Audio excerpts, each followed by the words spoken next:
কেমন আছো তোমরা সবাই? আশা করি অনেক ভালো আছো। আমরাও বেশ ভালোই আছি। 2026-এ তোমাদেরকে জানাই অনেক শুভেচ্ছা।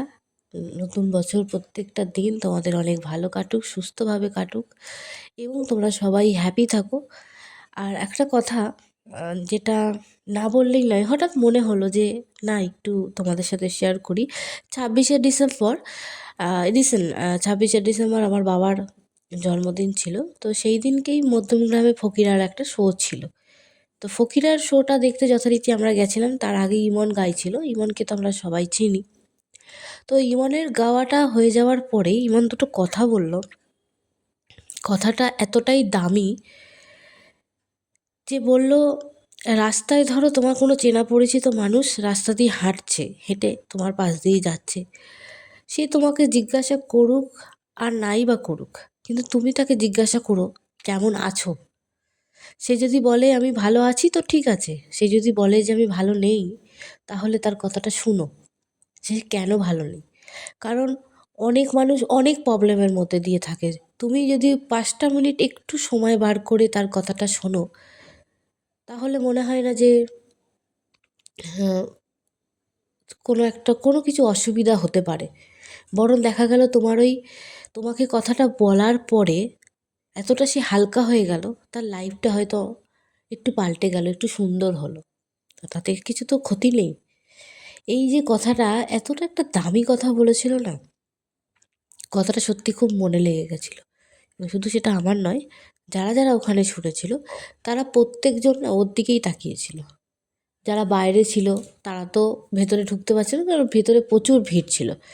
বাইরের মানুষজনকেও দেখছিলাম যে তারা ওর কথাটা পুরো মন দিয়ে শুনছে, যে কি বলছে ও।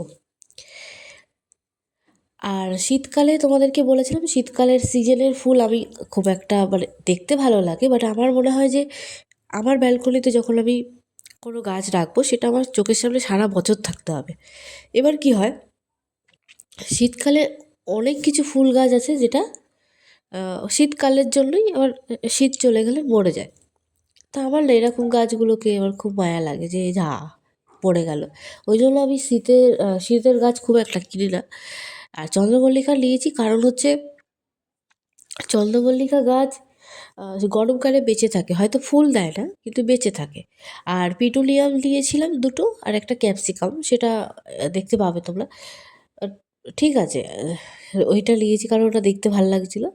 আর পিটুনিয়াম গাছটা নিয়েছি, জানি সেটা হয়তো শীতকাল চলে গেলে আর বাঁচবে না, কিন্তু তাও দেখা যাক কী হয়। আর ক্যাপসিকাম গাছ তো সারা বছরই থাকে। আর এই ব্যালকনিটা এখন একটু অন্যরকমভাবে সাজিয়েছি, কারণ প্রচুর গাছ হয়ে গেছে, যে কারণে কোথায় রাখবো বুঝতে পারছি না। তাও তো গাছ নেওয়াটা কমছে না, কিন্তু যাই হোক।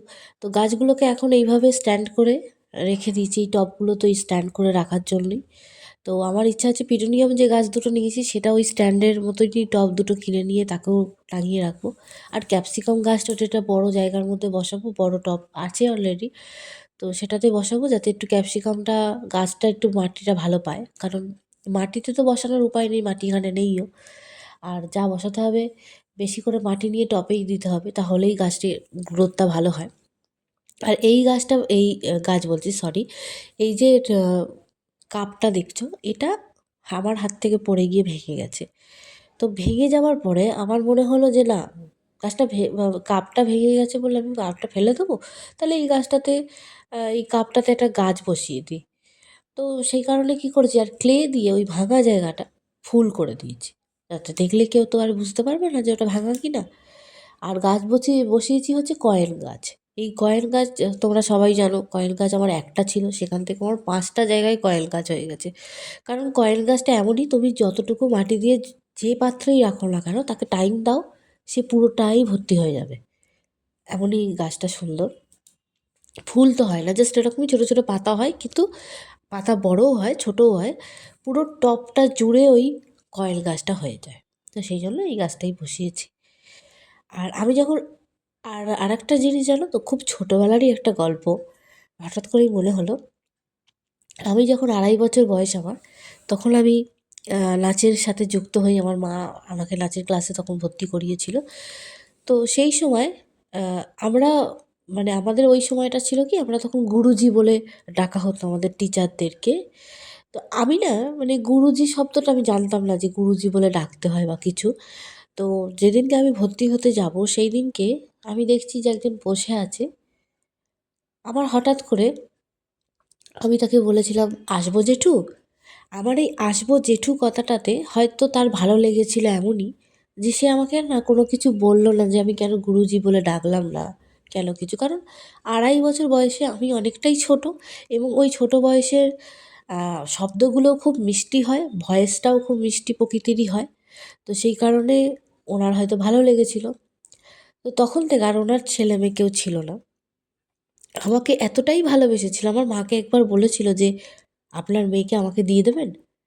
তো কেউ কারোর সন্তানকে তো দিতে চায় না, সে যেমনই হোক না কেন। তো আমার মা সেটাতে রাজি ছিল না। তখন মা বলেছিল, "আমার মেয়েকে যে আপনি ভালোবাসেন এটাই আমার অনেক। আপনি ভালোবাসুন, আমার কোনো অসুবিধা নেই। ও তো আপনার কাছেই আসবে। আপনি ওকে আপনার মতো করে যত্ন করবেন। তাতে আমার কিচ্ছু অ্যা বলার নেই।" তো সত্যি কথা সেই কথাটা বলার পর থেকে আমি যখনই আমার জেঠুর বাড়িতে নাচের ক্লাসে যেতাম, তখন আমি বিভা খেতাম। দুধের সাথে গুলে কমপ্লেনের মতো এই কমপ্ল্যানের মতো একটা ধরনের পাউডার পাওয়া যেত। সেটাকে বিভা বলতো। তো ওই বিভা আমি খুব খেতাম। বিভা জেঠুর বাড়িতেও রাখা থাকতো। আমার নাচের ক্লাস হয়ে যেত, জেঠিমা বিভাগুলো দিত, আমি বিভা খেয়ে আবার বাড়ি চলে আসতাম। আর সুইটির সাথে একটু খেলাধুলা করে চলে আসতাম। তো এত ভালো দিনগুলো কাটতো, এটাই মানে হঠাৎ করে মনে পড়ল। যাক তোমরা সবাই ভালো থেকো। আবার দেখা হবে পরের আরেকটি ভিডিওর সাথে।